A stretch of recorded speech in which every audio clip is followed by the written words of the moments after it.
One of my favorite stories is when JFK went to go visit the NASA Space Center, and he saw a janitor holding a broom, and he asked him what he was doing, and the janitor replied, "Mr. President, I'm helping put a man on the moon." Purpose is that feeling that you are a part of something bigger than yourself, that you are needed, and that you have something better ahead to work for. Purpose is what creates true happiness. Every generation has its defining works. More than 300,000 people worked to put that man on the moon, including that janitor. Millions of volunteers immunized children around the world against polio, and millions of more people built the Hoover Dam and other great projects. And now it's our generation's turn to do great things. Now I know, maybe you're thinking, I don't know how to build a dam. I don't know how to get 1 million people involved in anything. Well, let me tell you a secret. No one does when they begin. Ideas don't come out fully formed. They only become clear as you work on them. You just have to get started. If I had to know everything about connecting people before I got started, I never would have built Facebook. I remember that night I launched Facebook from that little dorm in Kirkland House.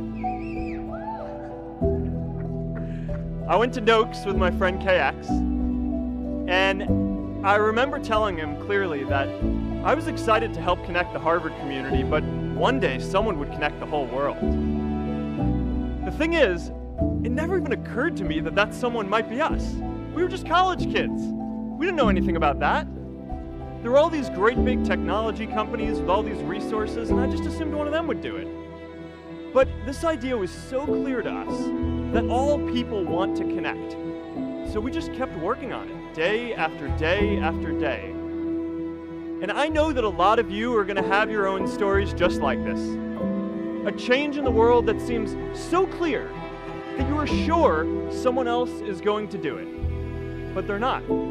You will. But it's not enough to have that purpose yourself. You also have to create a sense of purpose for others. Anyone working on a big vision is going to get called crazy, even if you end up right. Anyone taking on a complex problem is going to get blamed for not fully understanding it, even though it's impossible to know everything up front. Anyone taking initiative will always get criticized for moving too fast, because there's always someone who wants to slow you down. An entrepreneurial culture thrives when it is easy to try lots of new ideas. Facebook wasn't the first thing I built. I also built chat systems, and games, study tools, and music players, and I'm not alone. J.K. Rowling got rejected 12 times before she finally wrote and published Harry Potter. Even Beyoncé had to make hundreds of songs to get Halo. The greatest successes come from having the freedom to fail.